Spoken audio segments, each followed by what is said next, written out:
Well, speaking of ridiculousness and anger, let's make our way to BC news. Oh, wow.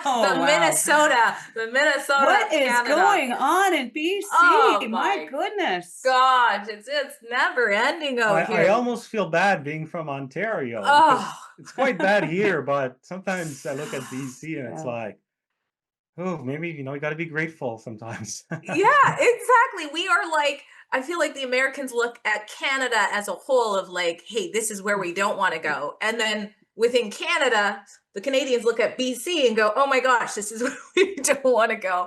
And as the BC Bureau Chief Reporter, it's crazy. We just Yeah. saw a crazy, very disturbing ruling come out of the BC Human Rights Tribunal. Yes.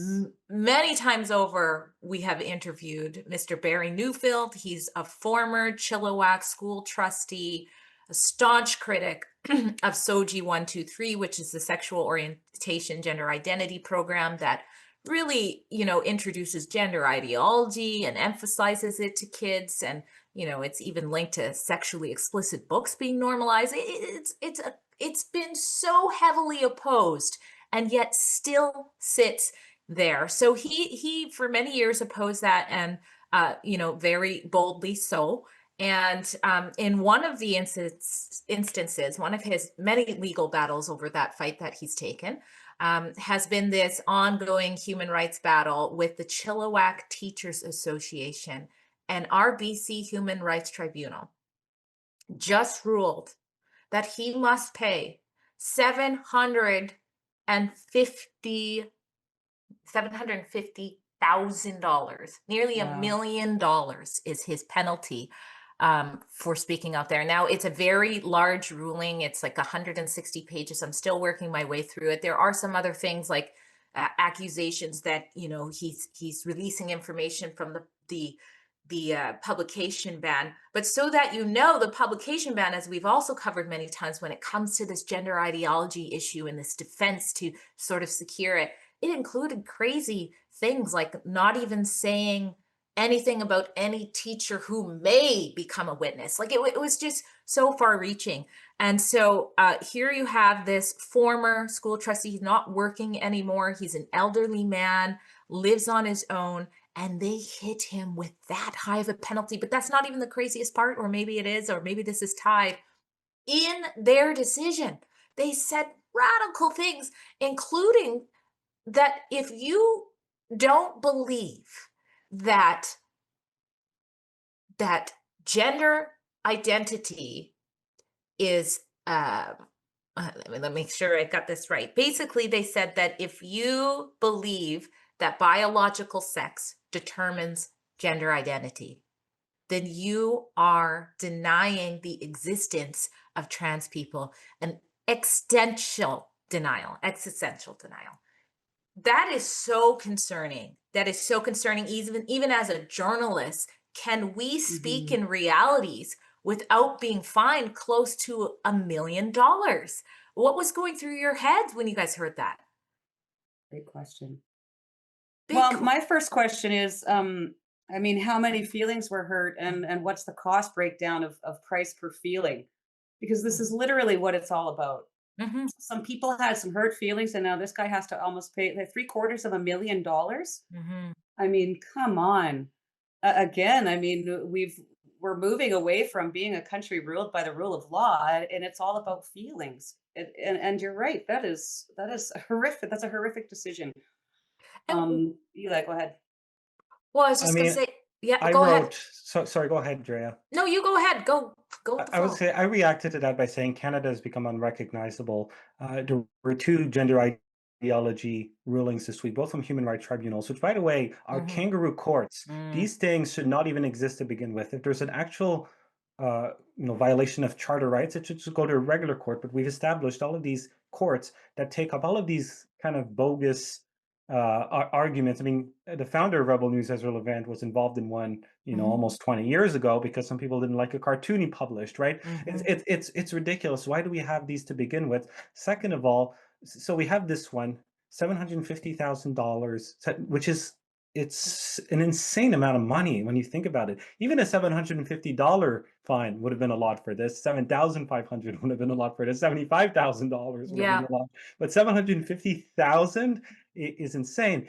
Similarly, we had another case in Quebec this week, another ruling from another one of these tribunals saying that a hair salon had to pay $500 to a non-binary person because when you went to book for a haircut, you had to choose if you wanted a man or a woman's haircut, and that too was apparently deemed to be a discrimination worthy of giving a settlement. And this person, this complainant in Quebec, actually said that they had to take time off for mental health because the computer asked if they were a man or a woman.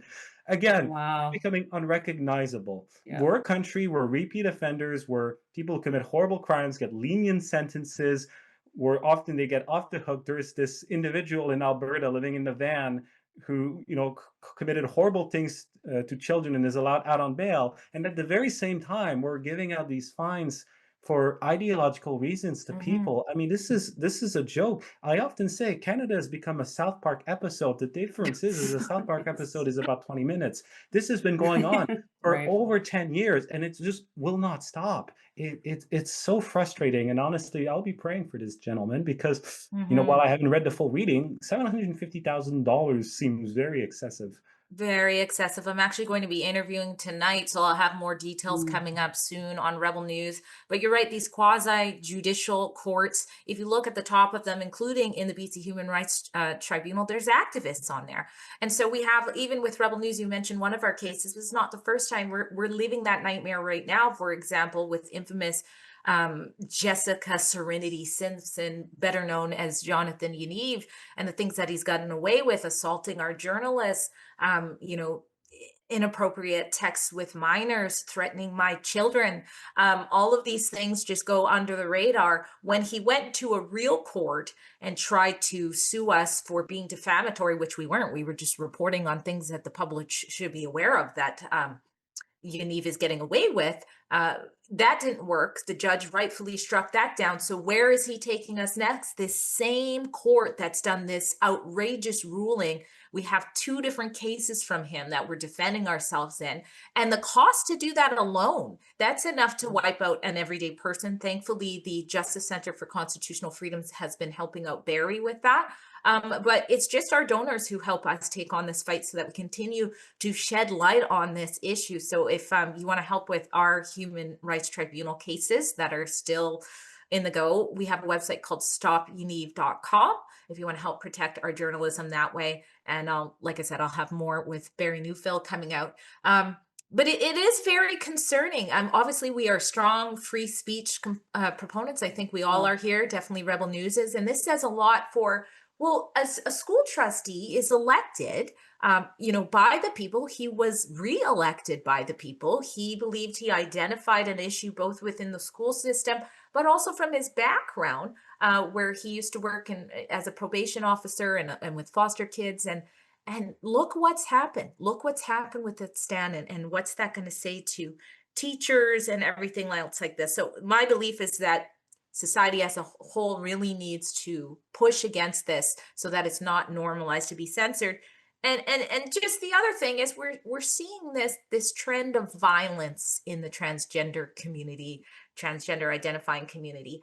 And I am of the strong belief that much of that is from stuff like this, where it gets Mhm. affirmed that what everybody pretty much believed, I don't know, 11 years ago, which is when you were asked, what's your gender? Everybody said male or female. Like that was just normal. Now, all of a sudden, that's hate.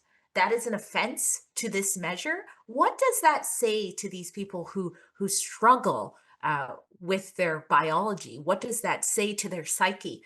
And I argue that it could be, the correlation we're seeing with violence could be linked to this normalized hate narrative when that's not what it is. It's just beliefs, and we should be allowed Mhm. to have those respectfully.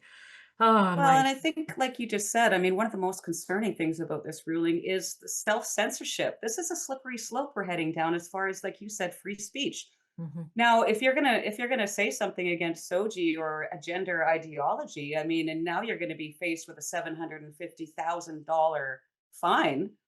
I mean, you're going to think twice about expressing your personal beliefs. I mean, this is like Minority Report pre-crime thought police almost that's happening here now. But I Mhm. mean, and even at the start of the show, Drea, when and that's at the start of our show, House Arrest, I have to say the same thing.